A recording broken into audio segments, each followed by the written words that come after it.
Hello, welcome back to my channel name is legal advisor Pallavi Pathak. अगर आपको useful लग रहा हो तो प्लीज़ सब्सक्राइब माय चैनल। तो आइए आज बात करते हैं राहुल गांधी के बारे में, क्यों वो सुर्खियों में छाए हुए हैं। जब से उनका नाम मोदी सर नेम डिफॉर्मेशन में जुड़ा हुआ है, ऐसा कोई दिन नहीं गया जब वो चर्चा में ना रहे हों।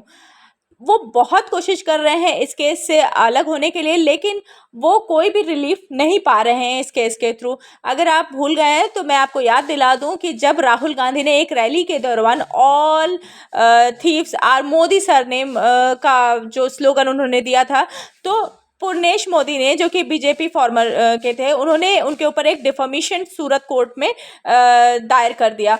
वहाँ पे उन्हें 2 साल की सज़ा सुनाई गई थी और वहाँ पे वो रुके नहीं।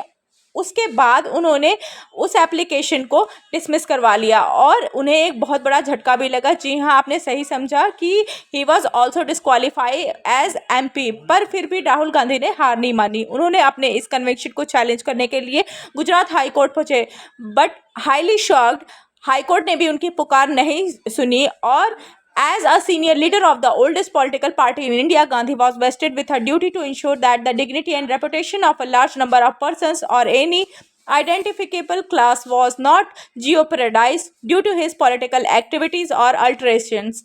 निराश और हताश गांधी अपनी सारी रेमेडीज को यूटिलाइज करने के बाद एक फाइनल स्टेप लेते हुए आगे बढ़े और सुप्रीम कोर्ट पहुंचे। सुप्रीम कोर्ट में उन्हें उनके चले आ रहे केस में कुछ ही दिनों में एक बहुत कुछ देखने को मिला है और आज जो फैसला कोर्ट ने दिया है उससे राहुल गांधी की आने वाली पॉलिटिकल करियर पर एक रिमार्केबल इम्पैक्ट पड़ा है। आपको याद होगा कि कुछ दिन पहले इस केस की हियरिंग के दौरान कंप्लेनेंट ने सुप्रीम कोर्ट से कहा था कि कन्विक्शन पर स्टे रेयरेस्ट केस में ही ग्रांट किया जाता है और गांधी का केस इस कैटेगरी में फॉल नहीं करता है। उन्होंने कोर्ट को याद दिलाया कि सिर्फ मोदी नहीं, गांधी ने सरवारकर को भी डिटेन किया है और जो he is out in bell.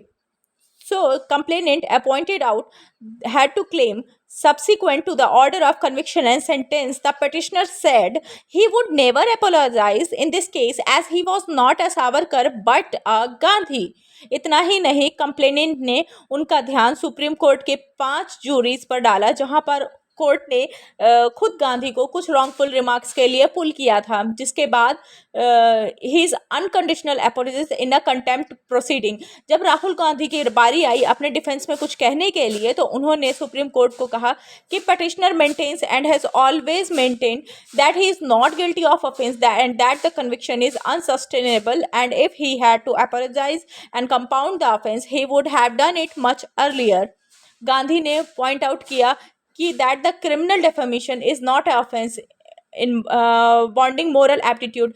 Maximum punishment is also the disqualification in MP, and a fictional factor is considered to stay the conviction. दोनों पक्षों के आर्ग्यूमेंट्स को सुनने के बाद आज सुप्रीम कोर्ट ने अपना फैसला ले लिया है, लेकिन उससे पहले एक बार जो आज कोर्ट रूम में हो वो सुनने हुआ। सीनियर एडवोकेट अभिषेक मनु सिंह ने गांधी की तरफ से अपीयर होते हुए कहा कि that Modi is not a homogeneous community and hence the offence of deformation will not lie. साथ ही उन्होंने पॉइंट आउट किया कि ये एक नॉन कॉग्निजेबल ऑफेंस है और इस केस में एविडेंटली लॉ के कंप्लायंस नहीं हुआ है। ही सेड कि complainant says he got a WhatsApp of a newspaper cutting. That is the case. He does not say who gave it. Under 313, he records a statement. The actual speech is not proved as per provisions of Indian Evidence Act. वहीं दूसरी ओर senior advocate Mahesh Jethmalani ने complainant की तरफ से argue किया कि his intention was to defame every person with the surname Modi just because it is the name as that of Prime Minister. You have defamed an entire class out of malice. अच्छे खासे argument सुनने के बाद court ने observe किया कि that the ratification of pulling the conviction are wide and electorate of Wayanad, which considered the Gandhi was representing as the member of parliament in the Lok Sabha. The court is considering the aforesaid and particularly has no reasons have been given by the trial judge for maximum sentences which has incurred disqualification order of conviction needs to be state pendency of proceedings. Okay तो यहाँ पे मेरे हिसाब से मैं आपको बताने में सक्षम हो चुकी हूँ कि जो भी चीज़ें यहाँ पे हुई कोर्ट में कि कोर्ट ने नोट किया कि सेशन और हाई कोर्ट ने दोनों ने ही इस एस्पेक्ट पर ध्यान नहीं दिया कि उन्होंने अपना ऑर्डर पास करते हुए गांधी को कॉशन एक्सरसाइज करने के लिए कहा। वहीं वाइल मेकिंग स्टेटमेंट्स, इस ऑर्डर के पास होने के साथ साथ गांधी की membership Lok Sabha by Wayanad has to been stored. तो इतने सब के बाद राहुल गांधी को अब जाके रिलीफ मिला है। पर क्या इस केस के बाद राहुल गांधी अपने स्टेटमेंट्स पे ध्यान देंगे या फिर से वो ऐसे भड़काऊ भाषण देंगे? तो इसी के साथ आज का मेरा वीडियो फिनिश होता है। Thank you so much for visiting my channel. आप सब इसी तरीके से मेरे चैनल पर अपना प्यार बरकरार रखिए।